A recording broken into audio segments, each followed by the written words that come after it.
Tell me about yourself. Who are you? Oh boy. I am Zoe. I'm 20. I am a junior at Connecticut College and a double major in English and sociology. Okay, I'm Aileen. I'm 32. I have some college, and I am she, her. So full name, Alexandra Jordan Gretchner. I go by Allie, she, her, and I have that on my LinkedIn profile. I try to get people at work to like do that too. But I went to college at URI. My name is Cambria Sanders. I'm a senior at Boston University, and I study economics, and my pronouns are she, her, hers. So my name is Carolyn King. I am a nursing and music student at Salve. My pronouns are she, her. Danielle. My degree is in communications journalism with an emphasis in public relations and a minor in psychology. Not anywhere near what I'm doing for my job, but that's my education, and pronouns are she and her. My name is Elizabeth. I'm 21. I go to URI. I am an education major. I am Carol Pellegrino. I am about to be 84 years old. I'm Hannah Bittermeyer. I'm 21 years old. I use the She series, and I just graduated with a BFA in comedic arts. My name is Liz Smith. My pronouns are she, her, hers. I am a senior at BU studying behavior and health. My name is Lauren Pellegrino. My job is I am a middle school reading teacher. Nick Jones, he, him, his, 21 years old. I Catholic school, kindergarten through high school, and just about to finish up a degree in history. Then I'm going to graduate with history and secondary ed and a minor in philosophy. My name's Ryan. He, him. I go to Emerson College and I'm studying film. What is group-based oppression? Probably just an entire type of people, whether that like, their religion, their sexual orientation, just people that have similar things like that that are not welcomed in society. This is so hard. Okay, I think it's when when someone discriminates a certain group of people based on characteristics and or traits. Non-white members in this country, anyone in the LGBTQ community. I think those are like the two biggest ones. On their ideas of other groups, etc., is kind of what comes to my mind. Yeah. Well, certainly, Black lives or race, religion, ethnic, nationality, age even, yeah. Discrimination and oppression that is imposed on a certain group, whether it's a racial group or gender or sexuality. Oh, group-based oppression is like a kind of subjugation that people face based on like an identity that they hold. Group-based oppression is when a group of people hold another person,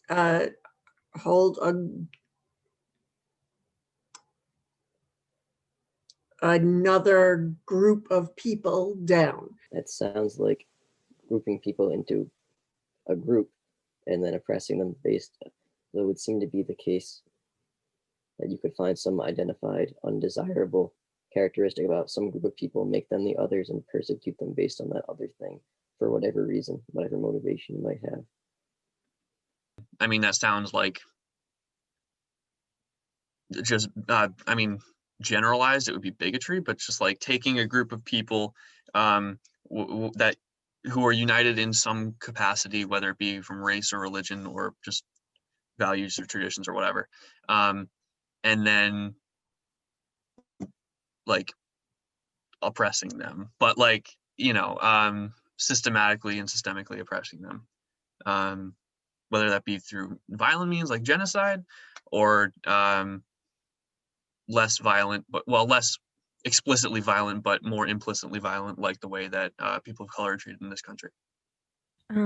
Group-based oppression is oppression or discrimination on, the basis of a group of people. So like on the basis of a race or gender.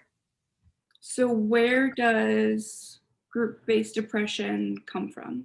They come from, the root of it is like individuals, and then just depending on how someone was raised, then just repeating that with the children that they're raising. And it's never, you don't inherit it, you're learned it. So I think in like the root of it is caused by individuals, but obviously society, which is made up of individuals, just reinforces all of these assumed and false things about people. So I think the root is individuals, but like groups of people that have these similar thoughts and opinions get together, and that makes it seem like it's groups of people, but it really is individual on the individual level. And maybe even fear, because I know fear can make people angry. And I think it can be terrifying to look into something that's different than the way that you and your family have always thought. So I think it can come from that. Personally, I think one, it comes out of fear and people like fearing things that are like different than them, or like, I guess, not the like norm. And just, I think also people not like being uneducated and not exposed to like different types of people and ways of thinking. So I would just say like fear and education, I guess. Nice. And just like generational things passed down. Like stereotypes, and I mean, I want to say like almost tradition. Yeah, traditional behaviors. Wouldn't it be like what people consider normal, and they aren't what people consider like normal, or they're different? So it would come from like society's like normal standards. Well, part of it maybe upbringing, a good part of it upbringing. Fear, competitiveness. What else? Jealousy. History. And identification. I would imagine it comes from maybe a certain stigma or preconceived idea that an individual or a group has against another group. I think systems that have been in place a long time, like structural systems like capitalism and colonialism, and it comes from like the perpetuation of those structures of society in like all facets, like in the political sense, in the economic sense, in the social sense. I feel like it comes from very long held beliefs passed down from generations and generations of white people. That sounds like grouping people into a group and then oppressing them based, though it would seem to be the case that you could find some identified undesirable characteristic about some group of people, make them the others, and persecute them based on that other thing for whatever reason, whatever motivation you might have. I mean, it has a long history, but I think mostly fear. It stems from fear. Fear of the other, fear of difference. In the case of something like white supremacy, it's like a lot of bigoted white people are, maybe for the first time in their lives, getting the idea that at least in the US, this country isn't as white as it used to be. I think people are those people are afraid of that, especially when they tie their identity so much to themselves. They get afraid, and they look for other reasons they look for reasons to blame other people for it, especially anybody who looks different than them or believes anything different than them. And also just like tradition and what your family grows up believing, and if you're taught at a young age that Jews are inherently evil and something like that, then you're probably going to grow up and think that too. Well, I think it comes from, in this country at least, the very founding of our country and colonialism, and like Native people being forced off the land, and they brought over all of these ideas of greed and exploitation, and I think it all stems from there because it just kept getting worse after that. We need, yes, there are differences, but it's not the differences alone that cause struggle or people to oppress each other. It's the fact that for whatever reason we have trouble recognizing difference as a good thing, and just difference in general. Certainly, there are very real differences between us of race, age, and sex, but it is not those differences between us that are separating us. It is rather our refusal to recognize those differences and to examine the distortions which result from our misnaming them and their effects upon human behavior and expectation. What does it mean to recognize difference? So I think as a whole, I've heard a lot of people of color and just, that group of people say that they really don't like the phrase, I don't see color. They're like, I want you to see me. I want you to see my differences. I want you to see where I've come from. Because if you don't see that, then you don't recognize how I got here, everything that I've been through, and the struggles that I've faced when I didn't do anything wrong. So I think that what the quote that you're just saying is she's kind of reiterating that they're not seeing the differences, they're just hating what they've been told to hate, kind of thing. I would say that that's probably my first reaction to what that said.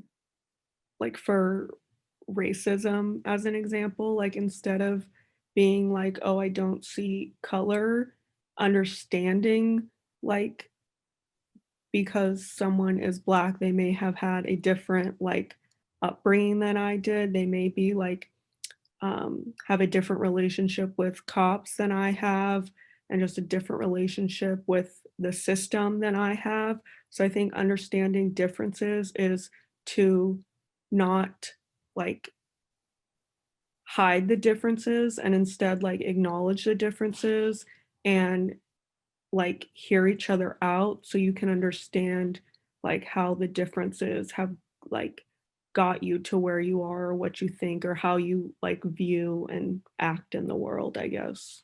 I would say recognizing differences is more accepting them and embracing them instead of using them against people. It's really just it's just not accepting those differences. Recognizing it is just seeing that it's there, seeing that people are different and everybody's, like you had mentioned, falls into different classes, ages, all of that. Just kind of acknowledging that it's there, not treating it any different, but saying, hey, yeah, we're different. I feel like it would be to accept people who aren't like you, but to understand that not everybody has to be just like you, or like who you like, or look like you to be normal. I think recognizing difference means, aside from being aware that there are differences between yourself and another individual, just being aware of them in an accurate way, which I think largely comes from listening to the people who are different from you, learning about their experiences, so that sort of like, I think the word distorted was used in that quote. I think when you're not willing to educate yourself and be open-minded about it and like let people authentically tell their own stories, I think that's where distortion comes from, because then you have people trying to represent someone they're not, or you have people creating biases against people different from them. Yeah, so I think differences are ideally meant to be celebrated, but just like acknowledged and appreciated in their own right. I think it means to not presume that your outlook or anyone outlook is like the default. It's just creating acceptance by being open rather than So to me, what she's saying is that there are real differences between us with race, age, and sex, but that it's that we're not really acknowledging, because we're not acknowledging and what they are, what it is that is different about us, and what is different about what the differences in our race are, what the differences about us at different ages, and what the differences in our ages. That because we're not actually acknowledging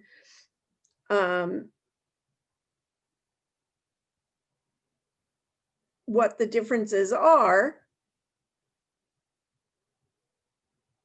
that we have different expectations because of that.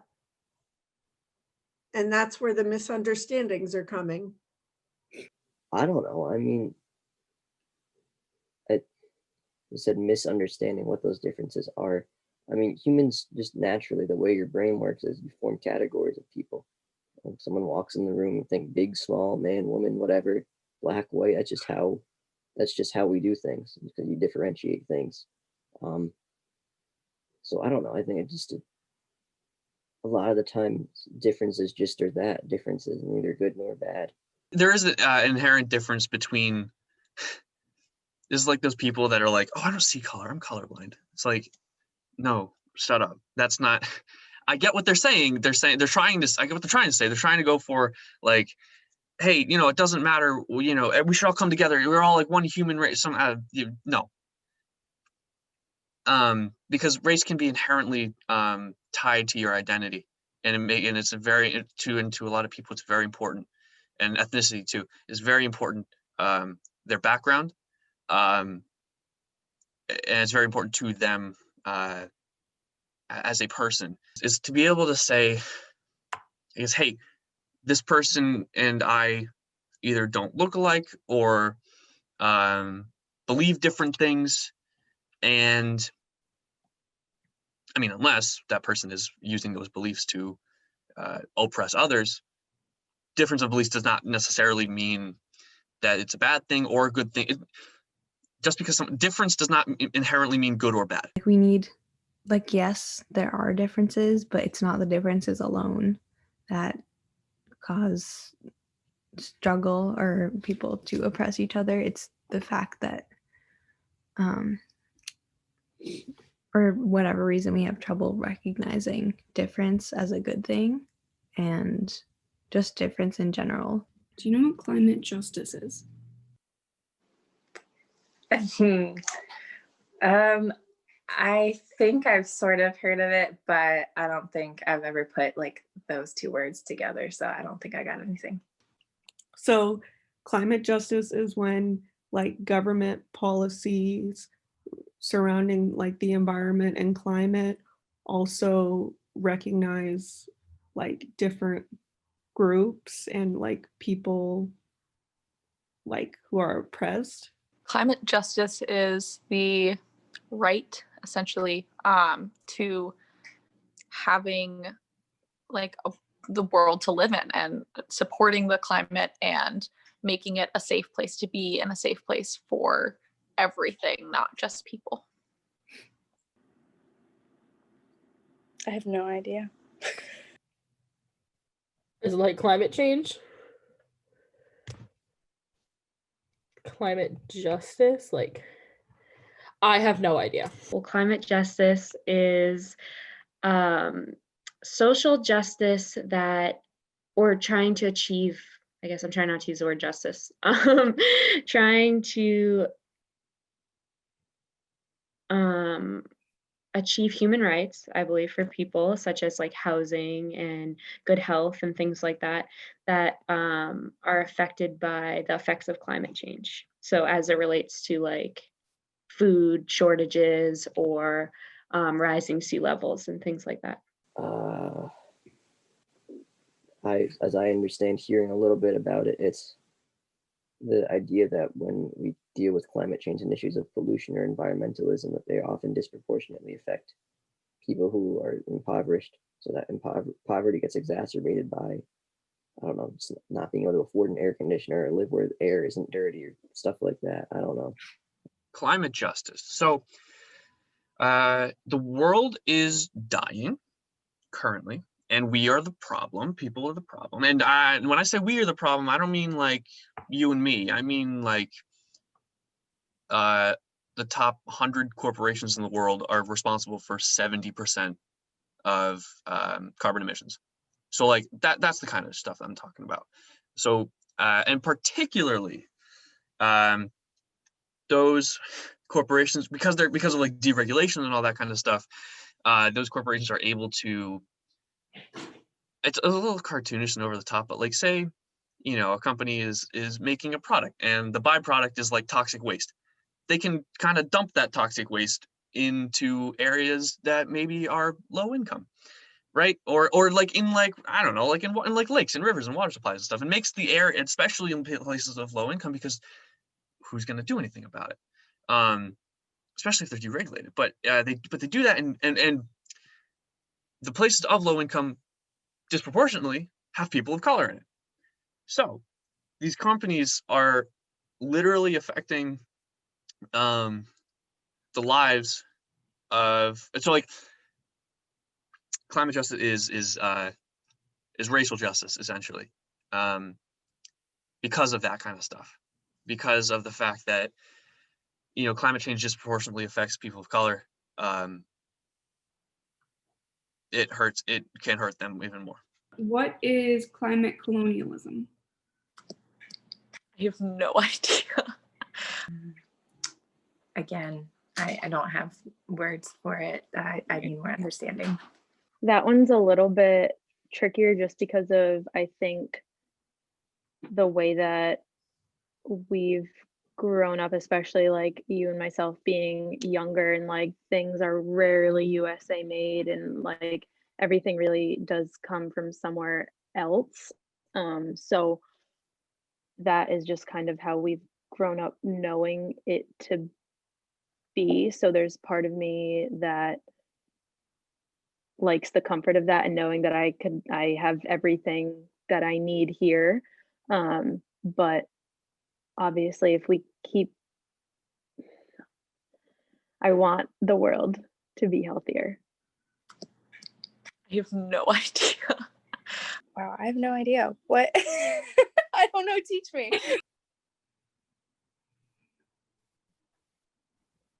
I literally have never heard that my entire life. We relegate to the poorer countries whatever we don't want to be bothered by, and to keep us as whole as we can be at their expense. I think climate colonialism is like, does that have something to do with like certain groups of people? I would imagine people coming from a place of privilege like taking ownership of sort of like, we're doing all of this for the environment, and we're like, even if maybe they're not really, or if it's like hypocritical, I'm not sure, but that's just my guess. Climate colonialism is the like paternalistic approach to addressing climate change, in which countries that are more like politically dominant or wealthy utilize the resources of other countries, like under the guise of, oh, but it's the best thing to do because we have to fight climate change. But you're really not asking like anyone there about their opinions. You're just like extracting the resources. I had to write a policy paper and I chose air pollution. So I'm a little bit kind of versed in current policy thoughts about this. Something I not fully considered is, I mean, yeah, there's air quality standards, and we'd rather, to go back to before, we'd rather have someone else have dirty air than Americans have dirty air, and ideally no one has dirty air. But yes, it would seem to be the case that, as with a lot of things, we can just push the problem on people somewhere else and they can deal with it. Yeah, so I think, yeah, I would agree that there's, I don't know, again, all the details of it, but it would seem that the more we can just force these things to actually happen in America, it'd be better than rather than just meddling somewhere else. Does that have to do with like people from, maybe say people from the US going to like tropical areas and you know, setting up shop there and saying, oh, this is our place now, and we you know, we not only vacation here, but like, oh, now we have like we have a beach, we now have a beach house here, and we and it's like basically disrupting, and then like putting people's like going to some island, right? Like actual colonialism, and just going to some island, displacing the people who live there and saying, nope, this is ours now. But on top of that, with climate change, it's also like industrializing it and I guess polluting it. What's the Green New Deal? Oh, I don't know what it is. I don't know. Does it target like larger companies or like people that have like bigger footprints and try to like have them make more environmentally conscious decisions, maybe? Yeah. I've heard of the Green New Deal and I know like some things about it, but I don't know like everything about it or everything that it encompasses. A plan to decrease greenhouse gases and essentially lower the temperature of the climate. I know a group of policies to actually enforce environmentalism, essentially, but I don't know the specifics. As a marketing person, it's aimed at making it not seem as bad as it is, while still acknowledging that people might have different stances on it. It's kind of brushing over. We know it's kind of bad and sketchy, but it's not all that bad in their opinion. Giving all Americans access to clean air, water, community resilience. Seems like something people should get. The Green New Deal is something that I see all the time on Twitter. Regrettably, I don't know as much about it as I probably should, considering it's something that I actively say I support. But just because what I do know of it is like different different plans that are supposed to be implemented to both create jobs and help the environment and the climate. Something that I think people who don't know as much about it assume it will take away jobs. Like if fracking is banned, then oh no, what's every single person in Pennsylvania gonna do? It's like, no, silly, you'll still have a job, don't worry. It's just doing something that's actually beneficial for the environment. Understand that it's like a piece of legislation that is similar to the New Deal, which so it takes into consideration like climate, but also like from an economic point of view. So they're saying like we can fight climate change and we can create new jobs. Like these ideas do not have to be mutually exclusive. Well, sustainable, lasting change needs to be community driven, and we could take an approach where we dominate other countries and we just extract their resources, but that still in itself is not sustainable. And I think like the real sustainable change needs to be community driven and be informed by what the people like who live there want to do. Green New Deal. Oh man, I love the Green New Deal. First of all, it's a jobs program. That's the first thing that needs to be understood about the Green New Deal. Essentially, it works to, obviously it's a play on FDR's New Deal, which was an incredible jobs program that brought the country out of the Great Depression, the likes of which we have not seen until right about now. So maybe it could be a good idea to have a new deal, a new Deal, but make it more green focused. And that's the point. It's very much based off the New Deal with its kind of policies, except it's more focused on renewable energy and climate justice. Essentially they want to get rid of fossil fuel and the fossil fuel industry in this country, which is a great thing to do. And it's an overhaul. It's a complete overhaul of the energy business in this country. And it's tough to get past because of all the money in politics and money specifically coming from those fossil fuel industries that don't want to give up coal and oil and stuff like that. But more green policies are being implemented into law.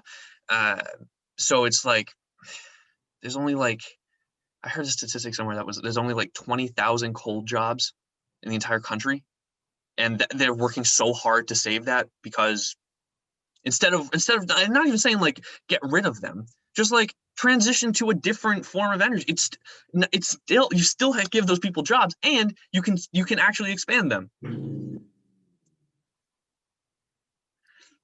But the Green New Deal essentially it's a jobs program that gives focuses on clean energy and climate justice. I know there's more to it. There's a lot to it, but that's the gist of it.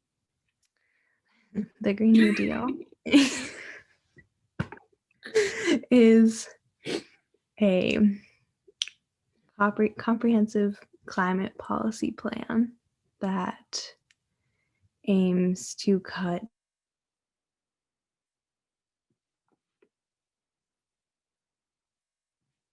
and overall like make the world a more sustainable place and work towards using more renewable energy, and just trying to save us from climate catastrophe that is already here, except a lot of people think that it's too expensive when in reality we are paying way more than that for like military and imperial violence overseas every single year, which is entirely unnecessary. But if we don't save the climate, then we're all in danger. So that's a lot more important. Does anyone have an obligation to further climate justice? If so, who? All of us. Yes. I think those that are abusing this right essentially to assign where things go and how to use environmental issues against other people obviously have an obligation to fix that, because there's no reason that you should be assigning like these like bad things towards other people. Like it should be even like just equality based. I mean, if you're putting a landfill in a Black neighborhood, then you should put the next one in a white neighborhood. Like it shouldn't be noticeable. It should be just how it is, not just hiding things away and hurting other people. People that have a platform like that's any one. Really, anyone should speak up and take part and do their part. I think it is the responsibility of like the corporations, but a lot of times it's not always economical for corporations to be like good for the environment. So then that's when I personally think the burden falls on the government to then regulate that. But yeah, I think a lot of times consumers and like people feel like they have to like be responsible when really it's the big corporations making a lot of the greenhouse gas emission and like pollution. So if they're not going to do it, then the government should do it. I believe, yeah, we all kind of do. So everybody does. So even if you can't do a lot, like get some Tupperware, stop using Ziploc bags. We all do. We all do, by preserving what is worth preserving and taking care that we don't pollute the environment with our careless castaways and irreverence for all of these precious commodities that we are blessed with, and take the shortest route to our comforts in spite of how it affects the rest of the world. I think anyone and everyone that can, specifically people in power, whether it's our president or if it's members of Congress, I think anyone that's able to create change instead of just going on social media and being like, do this. It's like, yeah, but you're the person that can actually like work toward it and do it. So do it. I mean, everybody, obviously. Like, I think that just not only do we have like a moral imperative, but kind of like we talked about in class, like this is something that's going to affect all of us in a variety of ways. So I think it's all of our obligations to do something about it. Oh wait, I have a caveat though. Yeah.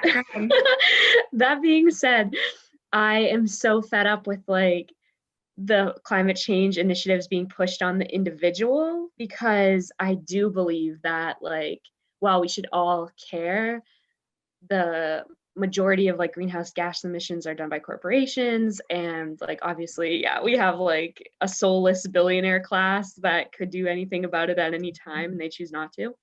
So while I said everyone, I think that like I do not put onus on like the individual consumer. I put it on the structural level of things. I think we all do. I guess in a sense, not legally, but maybe morally, like I don't know, stewardship and things like that, and taking care of things.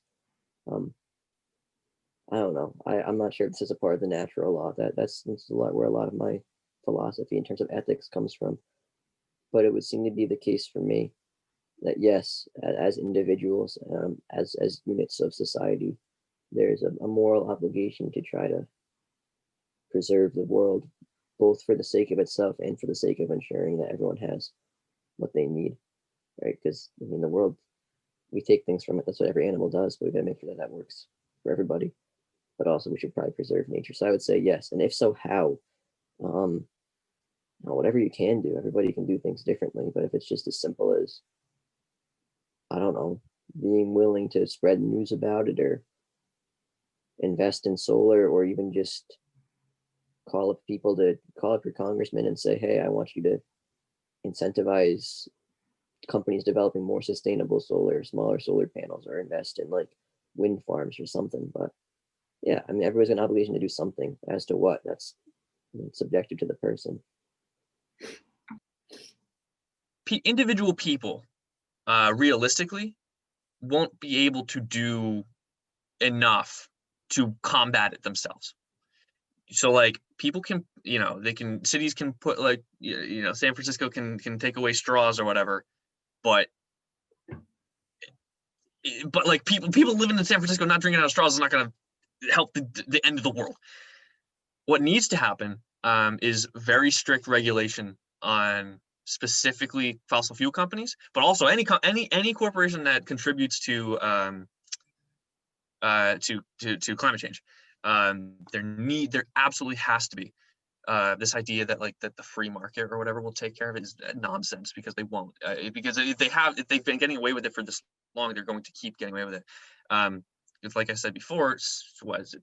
100 corporations are responsible for 70% of carbon emissions in the world. So like, yeah, that is not the other 30%. Sure, that's on us. I'll sure, I get that, but like 30% is not 70%. You need to fix the biggest issues first. Maybe the toxic waste dumpage and harvesting oil from the earth. Maybe stop doing that first.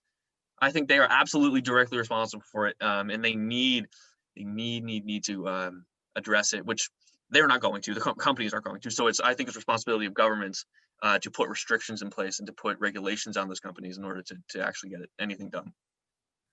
I think every single individual on the planet does, because it affects all of us and endangers all of us.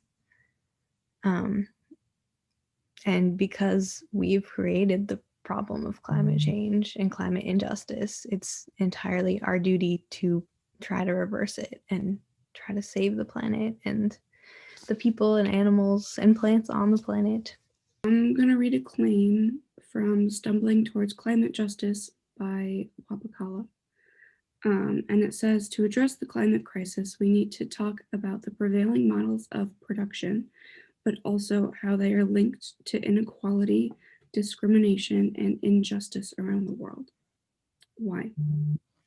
Well, for one, a lot of times, like, companies outsource labor, like sweatshops, like clothing factories, because the labor is cheaper. So then the clothes are typically cheaper for us as consumers. But then if you don't have like a lot of money, it's like you obviously need clothing and stuff. So like it's harder to buy like ethical stuff, because typically stuff that is more ethically made costs more money, which means it's gonna cost more for the consumer. So I think it just is about like not only like, because everyone's like, save the turtles, get a glass straw, and stuff like that is easy for like us to do as consumers, but like other stuff, like we don't always have the choice or the option when there's like barriers of cost. So that's when I think the corporation should like stop just being ran by like profits and think like, how can they make this more sustainable, more ethical and stuff. Because everything is so founded currently on being able to do things quickly and cheaply, and people's priorities are so selfishly based that like everything has to happen fast. So you need to have Amazon Prime and it needs to come in 2 days and it can't be expensive. And that mindset is just very ableist, honestly. And it only empowers those who have the means to do so. So then those who don't have the means to do so are generally those people that are now in charge essentially of supplying that for people. So whether it's like fast fashion coming from like poor countries and like all of those clothes being made by people who don't have a living wage, and just like different ideas like that, basically. Well, I mean, even just circling back to the colonialism idea, I mean, yeah, it's helping us. It's helping the bigger, I won't say us, it's helping the bigger, more powerful groups get what, the nice new whatever that they're testing or want build, but it's causing issues elsewhere. I mean, so much of production to be done quickly, let's say manufacturing, to be done in the quickest, less less costly way to bring about the best financial profits at the cost of whomever and wherever it may be effective and harmful to the rest of the world. It's a weird thing for me to like try to articulate. I don't know why, but just like the fact that there's privilege that goes into being able to like create some kind of change for yourself or like for your immediate like household or community, whereas communities that are like lesser off are going to have a harder time. And it's not that they don't want to like create change or do something positive, it's just a matter of who, like how wealth is distributed and resources are distributed. And I think so many facets of life, that's a thing that just like exists. And in the US specifically, is just the discrimination and the systemic racism that will hinder other people's abilities to like feel like they can make an impact. I'm going to be pretentious and relate it to, I believe, an Audre Lorde quote that's like, you cannot dismantle the master's house with the master's tools. And it's like, he's saying this because we can't utilize like methods that we've tried in the past, such as capitalism and hierarchy and things like that, and try to use those tools to address climate change, because ultimately they're what led us like to this current point. So like we need new ideas, new methods of organizing, and new methods of producing like goods that are more equitable so that we don't end up in this position.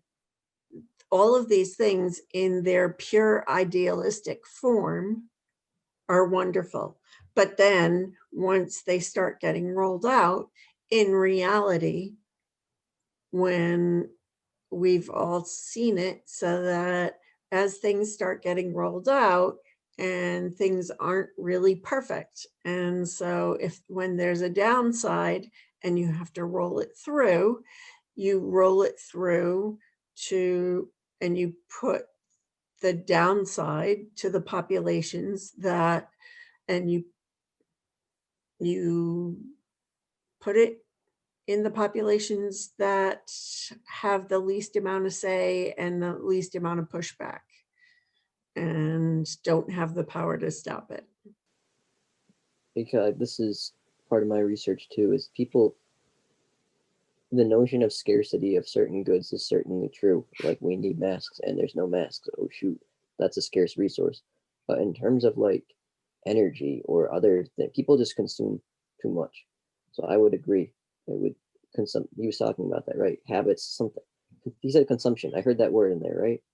No, I mean, there's definitely people need to be willing to adjust their habits insofar as just using less. And Americans and most people don't like to hear that. But yeah, I'm not going to go into my whole thesis here, but I would agree. Yes, people, those who have should use less. And if not, there needs to be some kind of compelling, both social and arguably political means to enforce that. Mm-hmm. Okay, so as far as I can tell, that's referring to workers and how I hear models of production. I think Karl Marx automatically, but how they're exploited essentially. When you're talking about like modes of production, working class is getting screwed in this country hard. It's really bad, especially with the emerging like gig economy, like driving for Uber, Grubhub, stuff like that. Stuff like that. Stuff like that is only going to get more and more popular, and because they can be treated as employees, they're not employees. The workers can be treated as not employees and just contractors. They don't get rights. They don't get anything. I kind of went off off there, but it's important to talk about those things, because if the workers could have more say, if it was more, if now, listen, I don't know if an entirely democratized workplace would be the solution, but I think that workers need a better say in the kind of deals that are made, especially in the workplace, and what they need more negotiating power. Unionize. That's my point. Basically, capitalism ruins everything, but like constant production and consumerism and like profit value are placed over people's lives. And yeah, if we aren't talking about that, then like that's really the root of most of our problems. What is intersectionality? Is that just bringing differences together, like whether that's groups of people or like, I don't know. Like intersectionality is understanding like the different oppressions people face, and based on like, let's say, not only are you a gay man, but you're also a Black man, you're going to face a lot more oppression than just, a regular straight white male, and it's like, it's when, or like a gay Black woman is going to face more oppression because of her not only race, but also her sexuality and her gender. I have no idea. Is that sections of the country, sections of the world? Ooh, intersectionality is like the fact that every component of someone's identity plays a role in like how they're seen in society, because it's like, yes, I'm a woman, so that impacts me in a certain way, but then I'm a white woman, so that will impact me another way, and I'm a straight white woman, so it's like all of those things. You can't really like, I mean, you can like take a piece of that pie and look at it and examine it, but that's only one part of a whole. Ooh, intersectionality is the way that a person's various identities overlap to form a unique experience of different privileges and disadvantages. Intersectionality. I have heard that word a bunch. I don't know. Hold on. Different things, maybe? Something to do with different things that could disadvantage someone, all overlapping. And different, I don't know. Intersectionality is the idea that like we all have multi-layered identities, and for people whose identities are like multiple layers of oppressed identities, their lives are a lot, they have had to overcome a lot more. So like Black women are the most oppressed intersectional identity throughout history.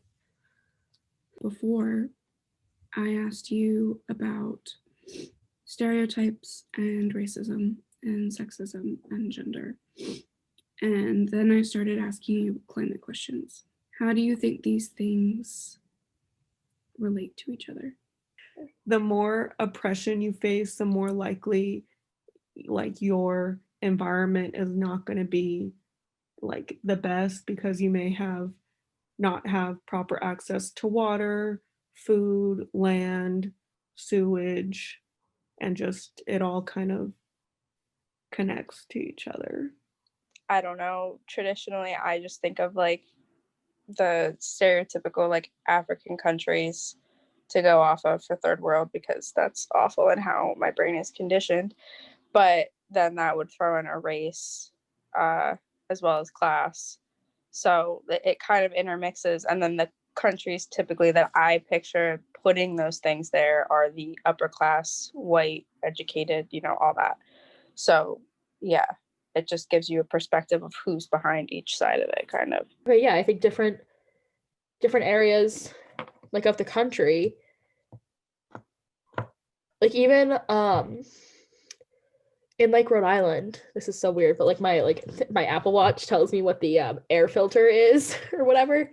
And I was like I live in like Narragansett, and I'll like, whatever, be around there, and it's always like, oh, like good or whatever. And then I'll like go to Providence, and it's like, no, like, leave. It just like depends like where you live or where you are. Well, I mean, let's take let's take poor people in some of the islands who don't have air conditioning to help them. I mean, that's one huge thing. With their waters are polluted. Even so, their fishery, which tends to be a main source of nourishment, is often not healthy because of the waters that are there. Maybe this is like a weird example, but I think of the types of demographics that will go like really hard on pushing for climate justice. And it's like, I think that's something that anyone, if there's something that they care about, obviously can be in support of and try to do something about. But sometimes I think of like the stereotype or like the trend of middle to upper class, like white women being like, I use like the whole metal straw thing, like that's so stereotypical, but it's like the young adult, like thinking that the sort of like the high and mightiness that can come with like, well, I do this, I don't understand why everyone doesn't. And it's like, well, look at where you're like placed in like the hierarchy and see what kind of privilege you have that might allow you to do certain things that other people can't, or just that gives you this like false notion that for some reason you're better than anyone else. Yeah. Of course, like we talked about in class, like in the United States, like Indigenous peoples have felt the biggest like burden of climate change thus far, because they have been the ones forced onto the lands that are currently being affected. So there's so many overlapping like identities that form that like that oppression, like they're politically disadvantaged. They're often they're often poorer communities, and they have less resources to protect themselves from things like climate change, and that's happening like all over the world. Yeah, no, Indigenous people have been getting the short end of the stick since it was being colonized, and it's still, and it's like it's like it shouldn't be, but sometimes it really is just shocking that like because we pretend, the United States really does like to pretend like, oh, racism, I don't know, racism ended in 1965 with the Civil Rights Act. All right, so like let's calm down on that, and they like to pretend it's all way behind us, and like, oh, the Trail of Tears, that was a mistake. Sorry, maybe we shouldn't have done that. But then like they still do that stuff. The government actively still tries to displace Indigenous people all over the country all the time. The pipeline from a few years ago, that was a huge deal. So I think that's the perfect example for intersectionality and climate justice, is that one of the most oppressed groups in this country, Indigenous people, have their land taken over and an oil pipeline just put right through it. I think that is the perfect example of what you're talking about. Well, climate change affects every other injustice in the world. So like, for instance, climate change and racism are inextricably linked because of environmental racism, and like how I was talking about before with like the way that like toxic waste sites and pipelines are placed, and then women are also more affected by climate change. Do you have any final thoughts, or do you have a message you would like to put forward for this video? Man, I would say to other white Christian women, there's a lot for us to learn. There's a lot for us to look into our own hearts and even look at things that have always made us fearful. And I think that there's way more love to be had out there, and just important issues to not just throw away because no one around us may be looking into that. I think it's important for us to know about these issues and to stand for oppressed people groups. So, I mean, I'm glad that like I did this, and like you asking the question of, do you want to know what that is or keep moving? It's like, if I'm here, I want to educate myself. I want to learn like what that is. If I don't know something, like, yes, I'm privileged enough to be arrogant and ignore it, but that's not what I should do. That's not what I want to do. I want to be learning and bettering myself because, yeah, I'm white. I have privilege. I want to use it and be a good ally. So that comes first with education and educating myself. So if anyone is passing on wanting to not hear the definitions of something they don't know, I feel like you should just tell them anyway. I think climate change is real and it's very important, and it affects like everyone on this planet, and we need to start thinking about it and putting more emphasis on it because it's going to really affect our future.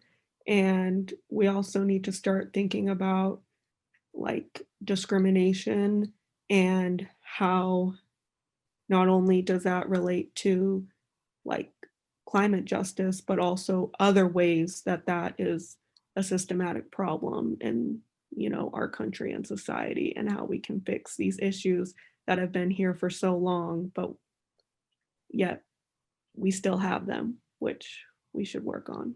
I guess I'd say that the differences between us shouldn't be what drives you away from other people. And I think that, again, like I said a little while ago, the climate is affecting everybody, and hiding it where you're not going to see it doesn't change the fact that it's coming for you too.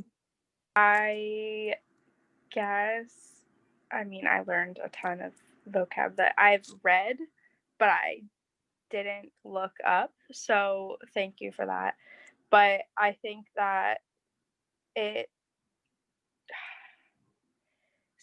been out of any form of education for years at this point. So even when I was in, we didn't learn this stuff. I mean, we didn't have any of this in-depth like look at it. You were business, right? Yeah, it's basically just this happened, but not a why or how it affected people or anything of that sort. So, I mean, I don't know. My message is that we need to be educated on it more, whether we're doing it ourselves or we shouldn't have to. We should learn about it. But yeah, education on this stuff is needed because it's happening and it's been happening, and it's a cycle that like needs to be recognized, at least in the most minor part of it, and if not, at least like, hey, this is happening, what can we do from here? Yeah, I'm just, scripture comes to mind. Do unto others as you would like to have done unto you. You are your brother's keeper. Love, understand, help. All the positive things, those of us who have been lucky enough to have been brought up in a loving community have learned to take for granted. I mean, use them, it's part of our culture, but it's easy to forget too when we're dealing with the challenges we all have in life. That's it. Black Lives Matter, Medicare for all, unionize. To the people watching this, I still have like so much learning to do, and on one hand, I feel like a lot of what I believe and the convictions that I have are common sense, but as far as articulating it, that's something that I've really been like developing more recently.